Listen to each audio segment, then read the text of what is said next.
لله الحمد لله وحده والصلاة والسلام على من لا نبي بعده وعلى آله وأصحابه الذين أوفوا عهده الذين هم خلاصة العرب الأعراب وخير الخلائق بعد الأنبياء. أما بعد فقد قال الله تبارك وتعالى في القرآن المجيد والفرقان الحميد: إنا نحن نزلنا الذكر وإنا له لحافظون. وقال تعالى في شأن حبيبه: إن الله وملائكته يصلون على النبي يا أيها الذين آمنوا صلوا عليه وسلموا تسليما. قال النبي صلى الله عليه وسلم: إن الله يرفع بهذا الكتاب أقواما ويضع به آخرين. قال النبي صلى الله عليه وسلم: التي صلت خمسها وصامت شهرها وحصلت فرجها وأطاعت زوجها قيل لها ادخل الجنة من أي أبواب الجنة شاءت، أو كما قال عليه الصلاة والسلام. سبحان ربك رب العزة عما يصفون وسلام على المرسلين والحمد لله رب العالمين. حضور آئے تو سر آفرین اشفاقی دنیا، حضور آئے تو سر آفرین اشفاقی دنیا، اندھیروں سے نکل کر روشنی میں آ گئی دنیا. بجھے چہروں کا سب اترا، ستے چہروں پہ نور آیا. حضور آئے تو انسانوں کو جینے کا شعور آیا. اے قرآن تمہیں نورانی شیشہ رب سیدھا راہ دکھلاوے، جڑا سن کے عمل کرے وہ سدھا جنت جائی پاوے. بلغ العلا بکمالہ کشف الدجی بجمالہ حسنت جمیع خصالہ صلوا علیہ وآلہ. تمام احباب عقیدت، محبت اور شوق کے ساتھ افضل درود نماز کا درود ابراہیم پڑھیں. اللہم صل علی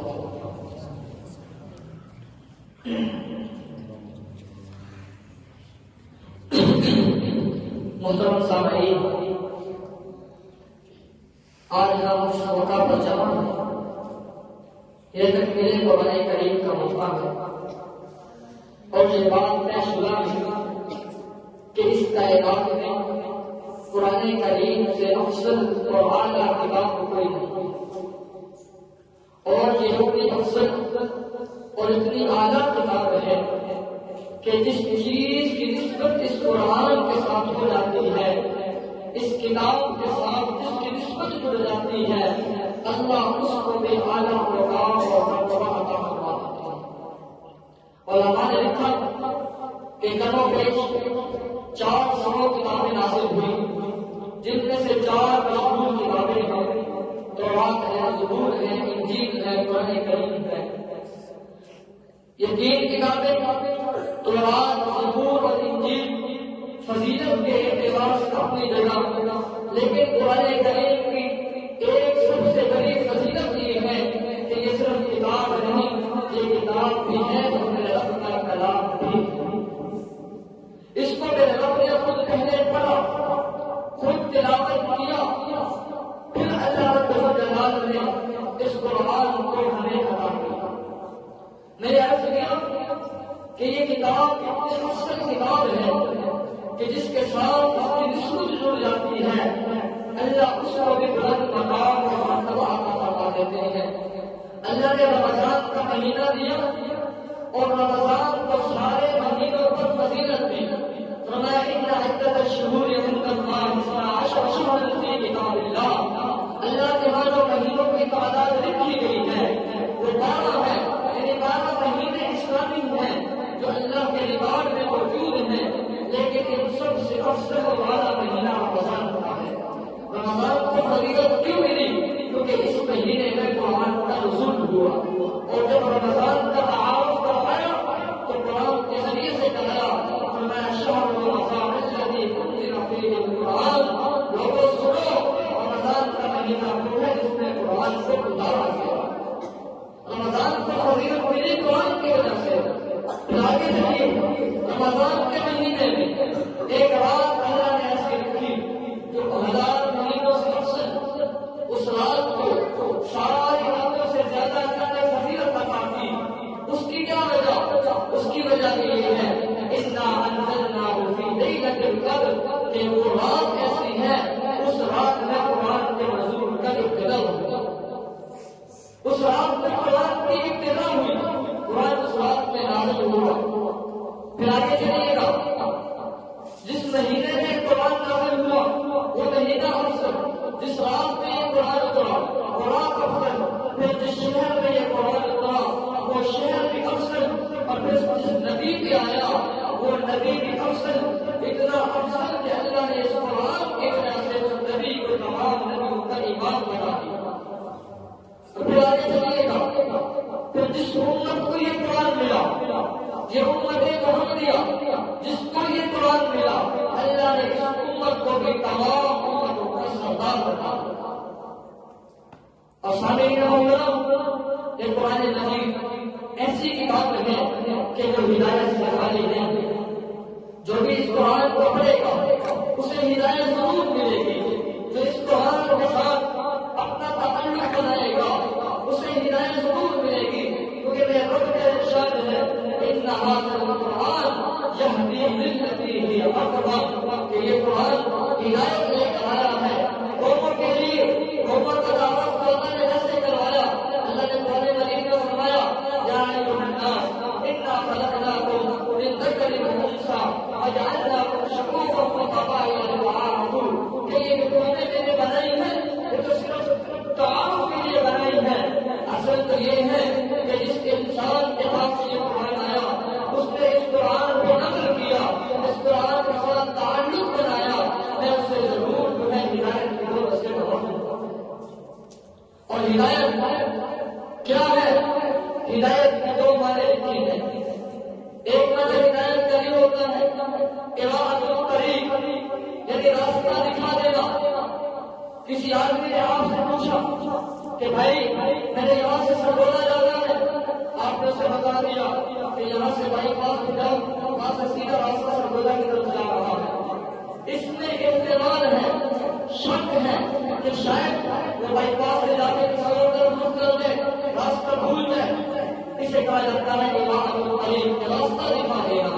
اور ہدایت کا دوسرا معنی لکھا ہے ایصال الی المطلوب، یعنی منزل مقصود تک پہنچا دینا۔ یاد رکھیے جس کو بھی ہدایت ملے گی آج کے دور میں، جو بھی ہدایت حاصل کرنا چاہتا ہے دو ذریعے سے ہدایت ملے گی۔ ایک ذریعہ یہ کتاب اللہ ہے، دوسرا ذریعہ رجال اللہ ہے۔ یاد رکھیے رجال اللہ والا ذریعہ، رجال اللہ والا سلسلہ وہ انبیاء کا تھا، وہ جناب نبی کریم صلی اللہ علیہ وسلم فرما کر کے وہ سلسلہ مکمل ہو گیا۔ اب ہمارا عقیدہ اور ایمان ہے کہ جناب نبی کریم صلی اللہ علیہ وسلم کے بعد اب کوئی نیا نبی پیدا ہو کر کے نہیں آئے گا، اب فقط ہدایت ملے گی تو سیرت طیبہ سے ملے گی، اب فقط ہدایت ملے گی تو حضور کی زندگی سے ملے گی۔ اگر کوئی ہدایت حاصل کرنا چاہتا ہے تو حضور کی اطاعت کرے گا تو اسے ہدایت ملے گی، اور رب کا قرآن پڑھ کے اس پہ عمل کرے گا تو اس کو ہدایت ملے گی۔ ان دو ذریعوں کے علاوہ کسی اور ذریعے سے ہدایت کی امید نہیں ہو سکتی، اور نہ ہی انسان کو ہدایت مل سکتی ہے۔ اور پھر اللہ تعالیٰ نے اسی قرآن مجید میں انسانوں کو دنیا میں بھیجنے کا مقصد بیان کیا۔ اللہ نے مجھے اور آپ کو جو دنیا میں بھیجا کیا یوں ہی بھیج دیا؟ آج کے دور میں کوئی آدمی کوئی چیز بناتا ہے، کوئی سائنسدان کوئی چیز بناتا ہے، ایک گھڑی بنانے والے نے گھڑی بنائی، موبائل بنانے والے نے موبائل بنایا، سپیکر بنانے والے نے سپیکر بنائے، اور جتنی چیزیں ہمیں نظر آ رہی ہیں، جس نے بھی ان چیزوں کو بنایا انہوں نے اس کے مقصد کو بھی بیان کیا فنکشن کو بھی بیان کیا، اور کیا اللہ رب العزت نے اتنا بڑا انسان بنا کے یوں ہی چھوڑ دیا؟ نہیں، اللہ کا قرآن کہتا ہے ما خلقت الجن والانس الا ليعبدون، کہ دنیا کے انسانوں کیا میں نے تمہیں نہیں پیدا کیا؟ پیدا کیا ہے تو صرف اور صرف اپنی عبادت کے لیے پیدا کیا، صرف اور صرف اپنی عبادت کے لیے۔ پھر آگے فرمایا یا ایھا الناس اعبدوا ربکم الذی خلقکم والذین من قبلکم لعلکم تتقون، کہ شاید کسی کے ذہن میں خیال آتا کہ بھائی عبادت کیوں کرنی ہے، اللہ نے عبادت کے لیے کیوں بنایا انسان کو؟ اس کا بھی جواب اللہ رب العزت نے دے دیا، فرمایا یا ایھا الناس، فصل انسانی ہے، آخری آنے والے انسان تک اللہ نے خطاب کر کے فرمایا یا ایھا الناس، اے سارے دنیا کے سارے انسانوں، قیامت تک آنے والے انسانوں، یاد رکھنا اعبدوا ربکم اے وحدوا ربکم، کہ عبادت کرو صرف اللہ کی عبادت کرو۔ اے اللہ آپ کی عبادت کیوں کریں؟ آگے جواب دیا الذی خلقکم، اس لیے کہ تمہیں پیدا تو میں نے کیا ہے، والذین من قبلکم، اور صرف تمہیں نہیں بلکہ تم سے پہلے جتنے لوگ گزر گئے ان کو بھی میں نے پیدا کیا، اور پھر لعلکم تتقون، عبادت کرو میری کرو، اس لیے کہ پیدا بھی میں نے کیا ہے، اور پھر دوسرا مقصد عبادت کا یہ بیان کیا لعلکم تتقون، شاید تم اللہ کے قریب ہو جاؤ، اللہ کے برگزیدہ بندے بن جاؤ۔ پھر رمضان کا مہینہ بھی اس لیے کیا کہ پورا سال انسان دنیا کے جگہوں میں پھنس کر اللہ سے دوری اختیار کر بیٹھتا ہے۔ یہ ایک مہینہ ایسا جس کے بارے میں فرمایا کہ اس مہینے میں اذا جاء رمضان، جب رمضان آتا ہے فتحت ابواب الجنہ، جنت کے دروازوں کو کھول دیا جاتا ہے، وغلقت ابواب جہنم، جہنم کے دروازے کو بند کر دیا جاتا ہے، وسلسلت الشیاطین، اور شیاطین کو لے کر دیا جاتا ہے۔ اس کی کیا وجہ کہ جنت کا دروازہ کھول کے اللہ بتانا چاہتے ہیں کہ اس مہینے میں اپنے بندوں کو ضرور جنت میں بھیجوں گا، بشرطے کہ بندے قدم لے کر کے میری طرف آئیں۔ اور جہنم کا دروازہ اس لیے بند کر دیا کہ جیسا کہ حدیث مبارکہ میں آتا ہے کہ جب رمضان کا دنیا سے جاتا ہے اللہ اس کا حساب کتاب نہیں کرتے، بغیر حساب سے جنت میں داخل کر دیتے، اس لیے جہنم کے دروازے بند کر دیے۔ پھر وسوسۃ الشیاطین، شیاطین کو ذکر دیا، اس کی کیا وجہ کہ عام دنوں میں انسان بہانہ کر سکتا ہے کہ بھائی شیطان کا بندہ تھا اس لیے میں نہیں نماز پڑھ سکا، شیطان مجھ میں ہے بھی تھا اس لیے میں قرآن کی تلاوت نہیں کر سکا، لیکن رمضان کا مہینہ اللہ اس مہینے میں شیاطین کو جگہ دیتے ہیں تاکہ میرے بندوں کے لیے نماز پڑھنا آسان ہو، میرے بندوں کے لیے قرآن کی تلاوت کرنا آسان ہو۔ اس لیے تو فرمایا من قام رمضان ایمانا واحتسابا غفر له ما تقدم من ذنبه، جس نے رمضان میں قیام کیا اللہ نے اس کے پیچھے سارے گناہوں کو معاف کر دیا۔ اور پھر اللہ رب العزت نے انسانیت کے لیے اس قرآن میں ہدایت رکھی، اور ایک واقعہ آپ کے سامنے بیان کرتا ہوں۔ اللہ کے نبی کے دنیا سے جانے کے بعد مکہ کی سرزمین میں ایک بہت ہی مشہور ڈاکو تھا جو چوریاں کرتا، ڈکیتیاں کرتا، قتل و غارت کرتا، لوگوں کا مال لوٹتا۔ اس کا نام لکھا ہے فضیل بن عیاض رحمہ اللہ تعالی۔ بہت چوریاں کی، بہت ڈکیتیاں کی، لوگوں کو بہت تنگ کیا، لوگ پریشان ہوئے۔ ایک دن رات کو گھر سے چوری کے ارادے سے نکلے، ڈکیتی کے ارادے سے نکلے، ایک گلی سے گزر ہوا، کانوں میں قرآن کی تلاوت کی آواز پڑی، پڑھنے والا پڑھ رہا تھا أَلَمْ يَأْنِ لِلَّذِينَ آمَنُوا أَن تَخْشَعَ قُلُوبُهُمْ لِذِكْرِ اللَّهِ، کیا ایمان والوں کہ آپ ہی کو وقت نہیں آیا کہ تمہارے دل اللہ کے ذکر سے ڈر جائے؟ کیا آپ ہی کو وقت نہیں آیا کہ تم اللہ کا ذکر سنو، قرآن سنو اور تمہاری کیفیت بدل جائے، تمہارا دل ڈر جائے اور تم اللہ کی طرف رجوع کرنے والے بن جاؤ؟ فضیل بن عیاض رحمہ اللہ نے وہی کھڑے ہو کر کے اللہ سے توبہ کی، اور ایسی توبہ کی کہ وہیں سے اللہ سے دعا کرتے کرتے واپس آئے، ساری رات رو رو کر کے گزار دی، پھر اپنے گناہوں کی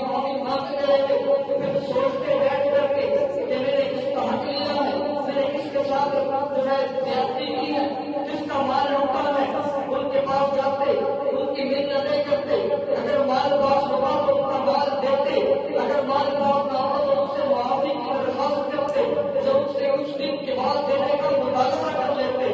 جب لوگوں نے معاف کرنا شروع کر دیا، پھر چلتے چلتے ایک یہودی کا مال لوٹا تھا، اس کے پاس پہنچے، کہنے لگے کہ میں نے توبہ کرنی ہے، میں نے بہت زیادتیاں کی ہیں، لوگوں کا مال لوٹا ہے، لیکن اب میں نے وہ سارا کام چھوڑ دیا، لہٰذا آپ کے پاس آیا ہوں تو آپ نے مجھے معاف کر دو۔